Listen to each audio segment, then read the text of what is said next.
Et les Ilou Nishmat, la maman, notre ami Rabbi David, notre Rav de Bikiout, deuxième année, qu'on a connu, pendant des années. Amen.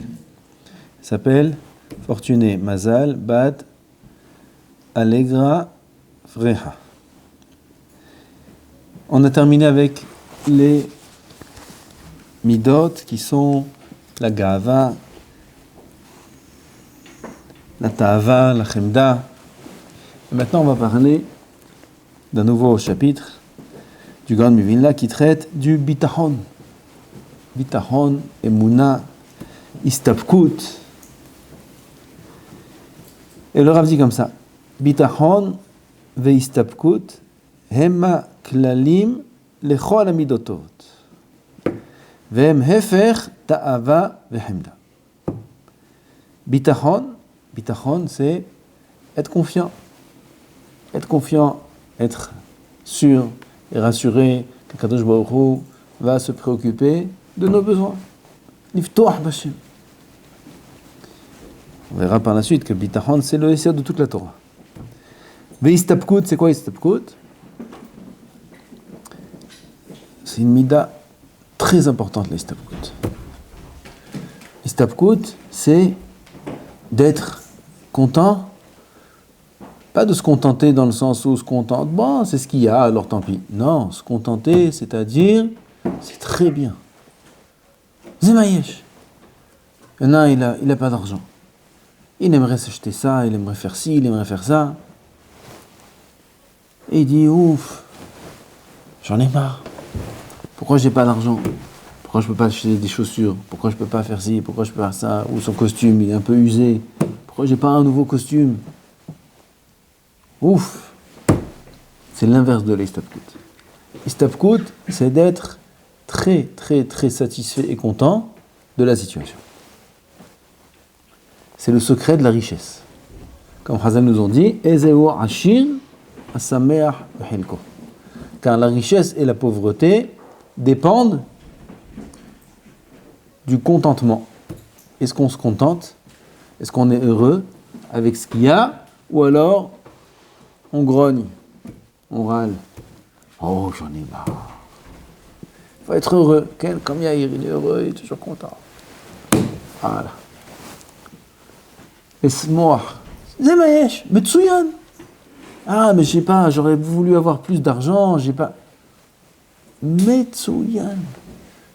Ah, mais les chaussures, elles sont un peu déchirées sur le côté. Quand est-ce que je vais acheter de nouvelles? Je pourrais pas, ça coûte cher. Metsuyan. Istapkut. Metsuyan. Bitachon ve'istapkut em haklalim lechol hamidot tovot. Ve'em hefer ta'ava ve'hemda. Car ta'ava, c'est celui qui va rechercher toujours des plaisirs.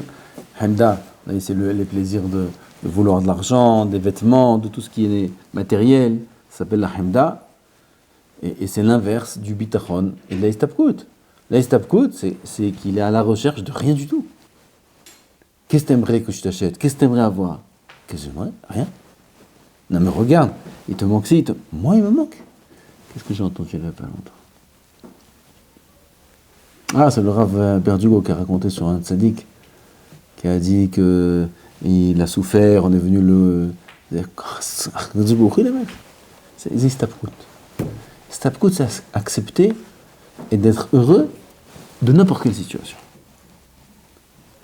Ve'ikar hakol ou habitachon. Le ikar de tout, c'est le bitachon. Bitachon.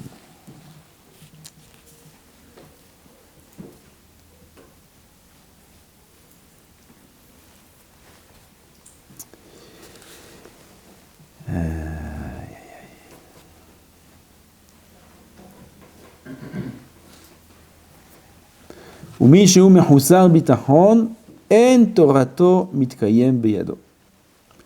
Celui chez qui il manque la mida de bitachon, alors la Torah ne peut pas résider, exister en lui. Comme il y a des chazal, des gemarot, qui montrent combien... La Gemara a dit, Lo nitna Torah ela leochle aman. C'est Rabbi Shimon Bar Yochai qui dit ça. Lo nitna Torah ela leochle aman. L'aman, c'est le symbole du bitachon. C'est le symbole du bitachon. On en parlera parashat Beshalach. Il y a eu un shiur sur le bitachon et la émouna, sur la parnassa. L'aman, la parashat de l'aman, parashat Beshalach, c'est la paracha du bitachon. Être sûr à 100% qu'Akadosh Baruch Hu, il est mashgiach et il donne tout ce qu'il faut à celui qu'il faut, quand il faut, en quantité très très précise, selon ce qu'il a décrété, selon ce qui est bon pour l'homme. Akadosh Baruch Hu, il est mashgiach al kol prat ve prat. Et un homme, il peut être rassuré, il peut être tranquille, il ne doit pas s'inquiéter du lendemain en aucun cas. Ça, c'est la manne. La manne est tombée du ciel. Quoi, ça va tomber du ciel? Oui, ça tombe du ciel. La manne, elle est tombée du ciel. Bien. Bataille. Comme ça, on nous dit à chaque fois. Quoi, comment tu vas faire? Ça va tomber du ciel? Il faut leur répondre pourquoi tu as oublié qu'il y a 40 ans, c'est tombé du ciel? Pendant 40 ans, c'est tombé du ciel. Bataille, ça tombe du ciel. Alors d'où ça tombe, tu crois? Bataille, tout tombe du ciel. Ça va tomber du ciel, d'une manière ou d'une autre. Akadosh Baruch Hu, il cache la manière dont ça tombe du ciel. Ça va tout tomber du ciel. Et puisque la Torah, elle demande beaucoup de Yishuv Da'at. La Torah demande beaucoup de non-préoccupation, comment on va dire? Hein? Ken, sérénité, il faut avoir la tête, l'esprit libre. Il faut avoir l'esprit libre de tout dérangement, de tout souci, de tout problème. On ne peut pas s'asseoir et étudier la Torah et s'angoisser, s'inquiéter, comment on va faire, comment on va s'en sortir, comment on va payer ici, comment on va payer le mariage, comment on va payer... Personne ne peut étudier. On ne peut pas étudier la Torah de cette façon. Alors la Torah, elle peut exister que chez celui qui mange la manne. C'est quoi celui qui mange la manne? Ça tombe du ciel, déjà. Ça va tomber du ciel. Quand? Demain. Comme aujourd'hui c'est tombé du ciel, comme hier c'est tombé du ciel, demain aussi ça va tomber du ciel. C'est la colle. Allez, on continue, on étudie, on ne se préoccupe pas du lendemain. Ça, c'est la mida de bitachon, c'est la mida de istapkut. Le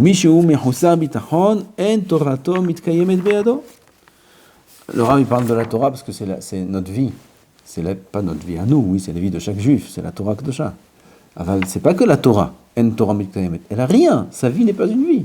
Celui qui s'angoisse tout le temps, alors sa vie, c'est pas une vie. Il est tout le temps tendu et stressé. Il a beaucoup de mal à avoir des moments de plaisir et de bonheur dans la vie, où là, il est épanoui, il est saméa.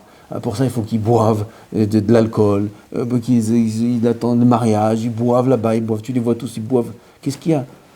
C'est des chameaux, ils boivent là, rien qu'ils boivent là-bas. Makara, là-bas, ils boivent comme ça pour se saouler. Ma'anyan de se saouler, bechna. Eh ben là, saute. C'est le moment où on peut se réjouir. Pourquoi on est obligé de se saouler pour se réjouir? D'abord, les mariages des religieux. Ça saute dans tous les sens, il n'y a même pas d'alcool, ni au bar, ni à la table, il n'y a rien. Il y a du Fanta, il y a du jus d'orange. C'est tout ce qu'il y a. Combien de fois ils sont venus, les gens, des amis, etc. C'est fou, les mariages religieux, c'est fou. Ils n'arrivent pas à comprendre comment c'est possible. Comment une simcha pareil, il n'y a pas d'alcool? À un tel point, ils n'arrivent pas à comprendre. La simcha ne vient pas de l'alcool. Au contraire, celui qui a besoin d'alcool pour être sa mère, c'est celui qui est le moins sa mère du monde. Il manque de simcha, alors il a besoin de faire abstraction de la vie et de la réalité pour un peu s'évader et retrouver un moment où il est neutralisé de pensées. Ses pensées, elles sont plus là. Il n'a plus de tête. T'as vu combien il a bu? Il n'a plus de tête. Alors maintenant, il n'a plus de tête, donc il n'a plus de pensée. Alors maintenant, il peut se réjouir. Maintenant, il peut être sa mère. Allez, on rigole, allez-y. Mais celui qui a du bitachon, il n'a pas besoin de boire. Une portion de bitachon, c'est un verre de whisky. 10 verres de whisky même. Il n'y a pas besoin. Celui qui a du bitachon, son bitachon, il lui fait enlever toutes les pensées. Et il le met comme ça dans les nuages. Oui, il est bien. Sans rien. Sans alcool, sans tabac, sans rien du tout. Sa mère. Bisrout à bitachon. Vas-y, voilà les mariages des religieux comme ça, il n'y a pas d'alcool et rien du tout. Et ils sont tous, mehim, simha, ils ne trouvent pas ça dans leur mariage. Lama, c'est tzadikim. Mistapkim b'mu'at, c'est des bahwa yeshivot, c'est des avrechim qui comme un avrech, qui a la mida de istapkut, il faut que ce soit dans le cœur. Dans le cœur, il faut qu'il soit sa mère. Très content de son appartement, très content de son petit 2 pièces, 1 pièce, des petites maisons comme ça. Comment c'est très bien, c'est très bien. C'est très bien, t'es sûr, vous respirez dans votre... Ok, on respire. Mais il n'y a pas de fenêtre. C'est pas grave, on ouvre la porte. Comme ça, toutes sortes de belles phrases, toutes sortes de belles manières de voir la vie, où les gens, ils sont smahim. On retrouve ça chez les Avrahim, parce que c'est leur vie. Akadosh Baruch Hu, depuis que Moshe il a cassé les Luchot, alors la pauvreté est tombée et arrivée chez l'homme de Torah. Comme ça, c'est une zérat. Akadosh Baruch Hu, Moshe il a cassé les Luchot, depuis, il y a la pauvreté chez les Talmidei Chachamim. Mais c'est très bien. Grâce à ça, ils sont Talmidei Chachamim. Parce que s'il y avait la richesse, elles sont Boratim. S'il y avait la richesse, alors il n'y aurait pas eu de Torah. Izaharu ibn Aniyim shemehem tetze Torah. Mehem tetze Torah. La Aniyut, c'est la plus belle des midot, la meilleure des midot pour un Israël. À travers la Aniyut, il travaille le bitachon et l'emunah. Comme ça au début. Va'areshitra mitzar, va'haritra esgemerod. Au début, c'est comme ça. Quelques années. Après, une fois qu'ils ont passé le stage, ils ont eu leur diplôme de bitachon. Bitachon diplômé, bitroneur diplômé. Une fois qu'il est diplômé, ça y est, gamin, non, il n'a plus besoin de subir la niote. D'une manière ou d'une autre, il ouvre aval au début, obligé de passer par là. Pas parce que Kadosh Baruch Hu, il n'a pas d'argent à lui donner. Toute la terre est à lui. Il est à Kesef Eliazav Neum Hashem. Toute la terre est à Hashem. Aval pour lui, c'est le mieux maintenant. C'est la meilleure façon d'étudier la Torah, la istapkut, de se contenter d'être heureux avec ce qu'il y a. Et c'est le secret de la richesse, comme on a dit au début. Ezeu Ashir, Asamer Bechilko. Les gens, ils ne savent pas ça. Ils croient que la richesse, c'est avoir de l'argent, c'est avoir des biens, c'est avoir des maisons. C'est de la pauvreté, ça. C'est pas de la richesse. C'est de la pauvreté. Celui qui court après ces choses-là, c'est le plus misken du monde. Le plus riche du monde, c'est celui qui court après rien. Ce qu'il y a. Il peut y avoir de la richesse aussi. Bon, Rabba, il y avait des tzadikim qui étaient très riches. Avec la richesse, on peut faire des mitzvot. Souviens. Aval, il court après rien. Il attend rien. Comme ici écrit. Kol ha'averot v'hataim ba'im mehemda. Celui qui attend après quelque chose, ça s'appelle la convoitise. Il convoite, il attend de recevoir. Il aime les cadeaux, il aime qu'on lui donne. C'est des gratteurs, ça s'appelle ces gens-là. Il attend qu'on lui donne, il veut prendre gratuit, il veut prendre Zenikra Hemda. Et ça, c'est la source de tous les hataim, de toutes les fautes. Kol ha'averot v'hataim ba'im mehemda. Comme Moshe Amrou, qui l'otahmod, c'est un des 10 commandements. L'otahmod, kolel kol adibrot ve'kol atorah. L'otahmod inclut tous les commandements, les 9 autres, et toute la Torah.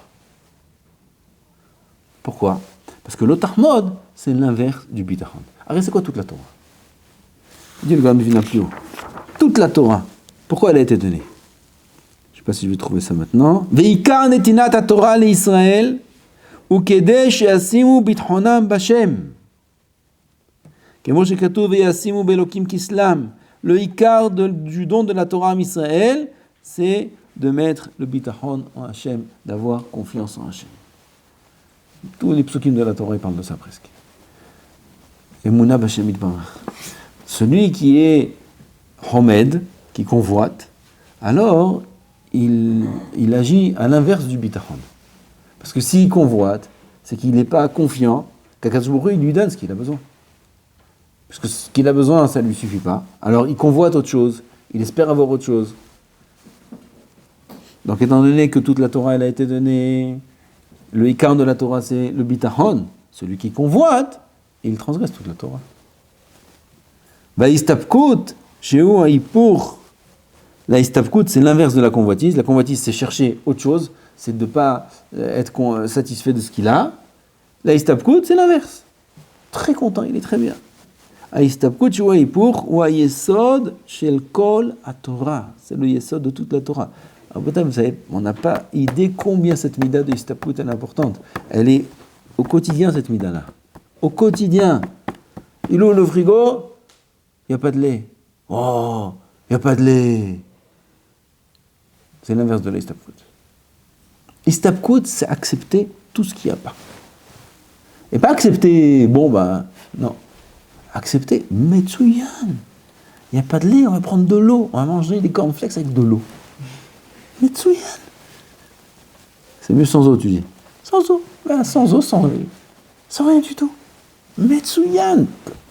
On n'a pas idée combien. Mamash, celui qui arrive à acquérir cette mida-là, c'est l'homme le plus riche du monde. 3 fois j'ai répété ça. Aval, c'est tellement vrai et tellement fort. La mida de Histapkut, l'ismoah, sameach behelko, être heureux de ce qu'il y a. Et on vit ça tous les jours, chaque instant. Et qu'on n'ait pas croire que la mida de Histapkut, c'est que dans la gashmiut. Dans la rouhaniyut, non, faut pas être mistapek. Un homme, il a pas de sechel, il n'arrive pas à étudier, ou il n'arrive pas à travailler ses midot, ou il n'arrive pas à faire tchouva. Il y en a, ils n'arrivent pas à faire tchouva, ils veulent avancer, ils n'arrivent pas. Et ils sont mitmarmerim, comment on dit. Plus que frustrés. Ils ont de l'amertume. Alors, ils ressentent de l'amertume. Pourquoi j'arrive pas? Pourquoi je sais? Et pourtant j'essaye. Et pourtant je fais. Combien il y en a qui viennent, ils disent voilà, je prie pour ça, je comprends pas pourquoi. C'est Hemdaz. C'est l'autre Ahmad. C'est l'inverse de l'Histapkut. Faut être sa mère. Il faut être sa mère. Faut aspirer. Il faut pas être dégoûté si ça marche pas. Chafetz Chaim, il a répété plein de fois. D'où j'ai entendu ça? Du Rav Assoulin, qui a entendu du Rav Haikin. Il a dit Rav Shel Tzarfat, Rav Haikin. Rav Haikin était l'élève du Chafetz Chaim. Chafetz Chaim, il a dit que dans tout ce qui est spirituel, faire tchouva, avat Hashem, irat Hashem, la simcha dans le limoud lui-même, la réussite dans le limoud, tout ce qui est avodat Hashem, ce qui compte, c'est uniquement l'action. Dans la rouhaniyut, il n'y a que l'action. Sans aucune réflexion sur les résultats. Tu agis. Zakol. Tu fais. T'étudies. Pas tout le temps. Faut étudier. Faut essayer de faire tchouva. Faut l'action. Après, le résultat, il n'est pas entre nos mains.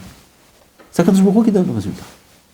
Et ça, on peut atteindre cette compréhension des choses-là et être heureux et épanoui dans la Vodat Hashem que si on a la mida de Histapkut. On n'a pas conscience combien la mida de Histapkut est importante dans la Rouhaniyut et dans la Gashmiyut.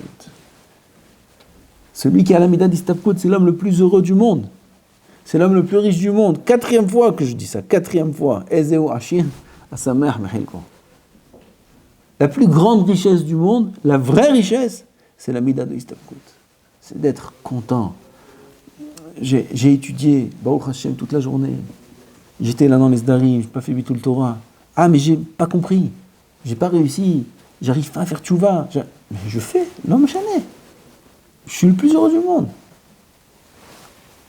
J'ai entendu du Rav Assoulin qui raconte qui a créé dans Shara Gilgulim l'Akdama Lametchet. Je me rappelle qu'il a dit l'Akdama Lametchet. Je me rappelle pas de la fin. Top, au début, l'homme chané. Abeno Rabbi Chaim Vital, c'était l'élève de l'Arizal, il a voulu faire une avoda extrême dans la tchouva. Extrême dans la tchouva. Et pour arriver au sommet de la tchouva, il était obligé de savoir quelle est la racine de chaque faute dans les olamot pour pouvoir faire les tikkunim là-bas à ce niveau-là. Oui, c'est des choses qu'on regrette nos avérotes, c'est déjà très bien. Lui, il est beaucoup après ça. Lui, il veut atteindre la racine de la faute dans les olamot pour savoir où être metaken, où être mechaven. Et il ne savait pas. Il a demandé à son maître Ben Hari de lui dévoiler. Et le Harizal ne lui a pas dévoilé. Il lui a non, il n'a pas dévoilé. Et Rabbi Haim Vital, il écrit, c'est lui qui a écrit ça lui-même là-bas dans Sha'arei Gilgulim, qu'un jour il était chez lui, comme ça, le lendemain il était chez lui, et il tournait, ou le soir, il tournait dans sa maison, et il était chavour, jusqu'à tel point qu'il a dit à Hachem, pourquoi tu m'empêches de faire tchouva? Pourquoi tu m'empêches de faire tchouva? Tellement il voulait faire cette avoda-là, il dit, pourquoi tu m'empêches de faire tchouva? Une phrase un peu... Le lendemain, il est venu voir le Harizal. Et le Harizal lui a dit, il voyait tout le Hari, comme un Tana il était. Et il lui a dit que ce qu'il a dit hier soir, qu'il sache que dans le ciel, on l'a jugé. Et on voulait le punir. Jusqu'à qu'il est venu un Sanégor, un avocat, dans le ciel, et il a dit, laissez-le. Laissez-le parce qu'il veut vraiment faire tchouva. Il n'a pas dit ça avec aucune. Il a dit ça par douleur. Il veut vraiment faire tchouva. On lui a pardonné. Et là, il écrit, ou Rabbeinu Hari lui dit, je ne sais pas, je vais vérifier Rabbeinu Hari lui dit comme ça. Il lui dit, il faut que tu saches une chose. C'est un grand yesod. Rav Assoulin dit là-bas, c'est un grand yesod ce qu'il lui a dit le Hari. Il faut que tu saches une chose.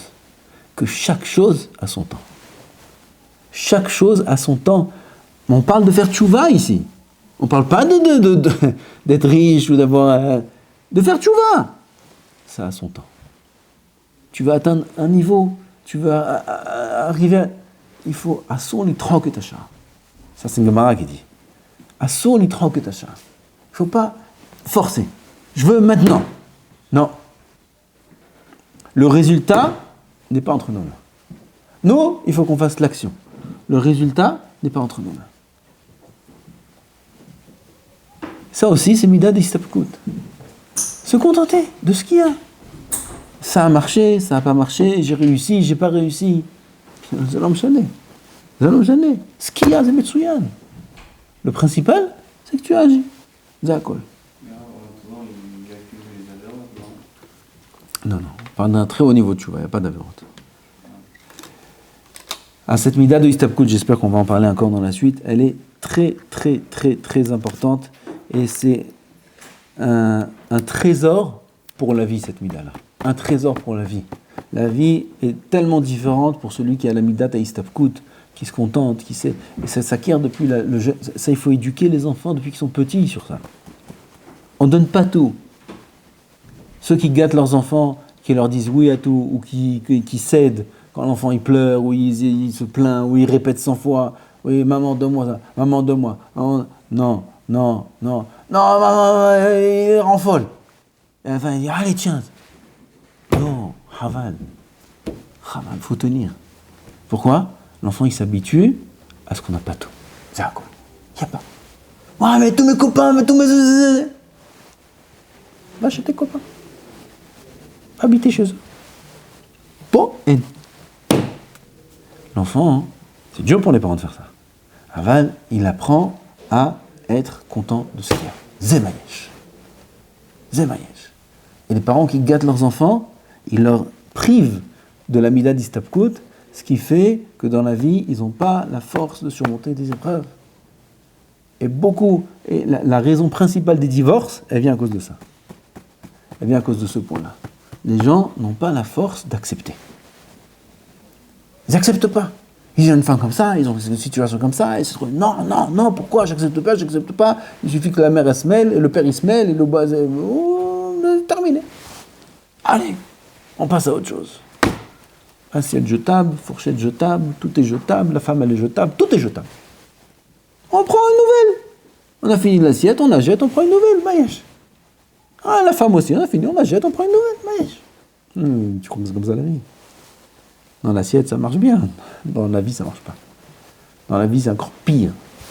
Après, il a beaucoup pire que ça. Pour le deuxième zivoug et troisième zivoug, tout ça, ça vient à cause de ce point-là. Là, il faut s'éduquer, s'auto-éduquer. Si on n'a pas été éduqué par nos parents comme ça, parce que nos parents, ils ont tout donné, on a grandi, il y avait tout, personne ne s'est posé la question, qu'est-ce qu'on mange, qu'est-ce qu'on ne mange pas, est-ce qu'il y a de la viande, il n'y a pas de viande, combien ça coûte, personne.